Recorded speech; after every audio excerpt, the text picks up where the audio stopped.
For a financial services provider in South Africa, passing a standard accounting audit provides no guarantee that the regulator will allow operations to continue.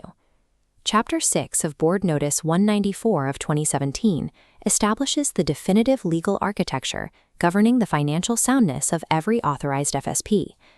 Translating the strict legal language of the FAIS Act into actionable logic for key individuals requires a structured framework, which we've sourced from the Oracle Compliance Reference Guide.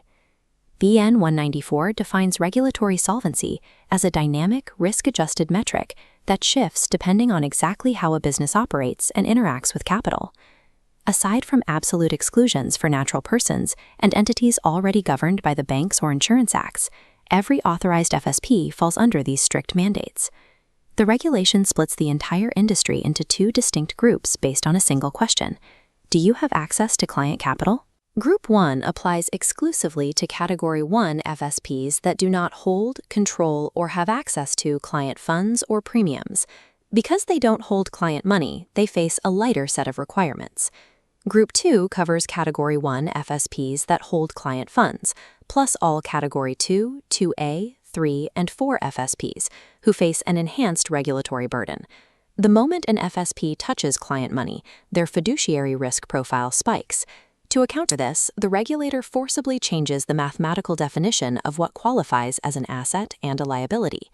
Section 45 sets the baseline for the vast majority of independent financial advisors, Category 1 FSPs that furnish advice or intermediary services without ever handling client money. The primary rule here is general solvency, meaning total assets must strictly exceed total liabilities at all times. Because these firms do not hold risk capital, the regulator permits them to include intangibles, intellectual property, and goodwill in the total asset calculation. For an advisory firm, an established client book or brand IP is a valid measure of corporate health. However, they are legally forbidden from stripping out subordinated loans from calculations. Every liability must be counted. Historically, advisory firms use subordinated loan agreements to artificially prop up their paper solvency. Chapter 6 closed this loophole for Group 1. Reporting obligations for this tier are minimal. They submit standard annual financial statements to the FSCA, but no specialized Form A liquidity calculations are required. For baseline FSPs, the regulator relies heavily on standard accounting metrics.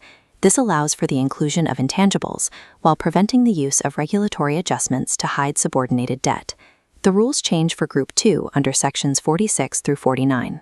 This includes Category 1 FSPs that collect premiums, operate client trust accounts, or have direct access to client assets. Once client funds are involved, the simple solvency test is replaced by a rigid 4-tier requirement. Tier 1 is general solvency, but the math pivots. Adjusted assets explicitly strip out all intangibles, goodwill, and related party loans. To counterbalance this, adjusted liabilities explicitly exclude loans subordinated in favor of other creditors. Tier 2 is the working capital requirement. This operational measure mandates that current assets must constantly exceed current liabilities.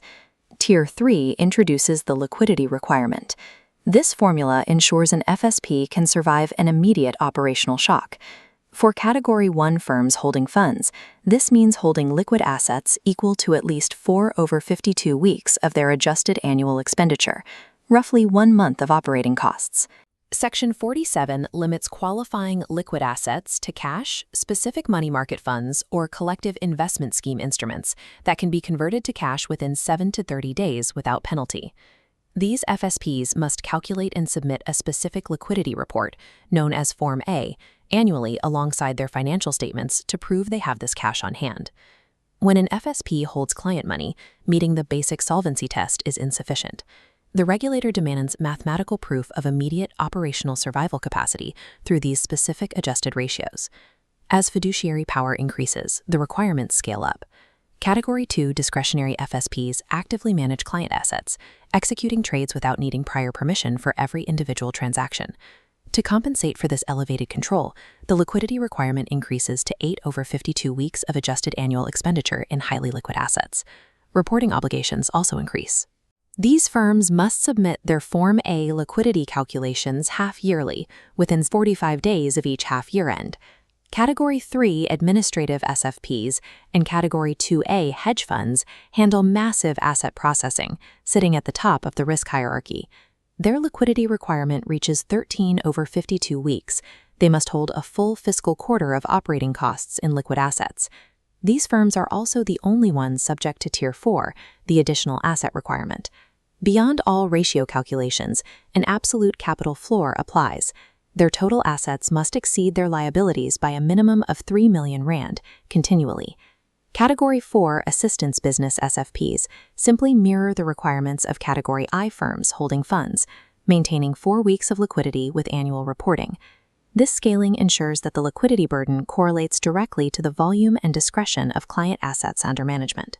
BN 194 enforces financial soundness as an at-all-times mandate, governed by an aggressive early warning system. Section 49 outlines specific trigger events. Alarms sound the moment your assets exceed liabilities by less than a 10% buffer. Hitting this 10% threshold requires immediate written notification to the FSCA, certified directly by the CEO or key individual. This notification triggers a severe legal consequence, the distribution prohibition.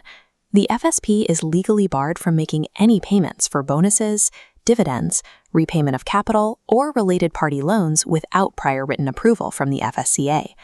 By stopping executive compensation early, the regulator protects client assets long before a total financial collapse occurs. For firms operating with multiple licenses, Section 50 dictates how to handle overlapping regulatory categories. Section 50 requires an FSP to apply the single most onerous financial soundness requirement across its entire operation. If a business holds both a Category 1 and a Category 2 license, the stricter 8-week liquidity rule of Category 2 applies universally. Form A serves as the central reporting mechanism for this framework. Key individuals must remember that signing the management declaration with false or misleading information directly compromises their fit and proper status under the FAIS Act. CFOs and compliance officers must build monthly management accounts to proactively track these specific adjusted metrics, rather than waiting for quarter-end reporting. Chapter 6 functions as a behavioral framework designed to enforce perpetual financial readiness, ensuring that those who hold client risk are mathematically capable of surviving it.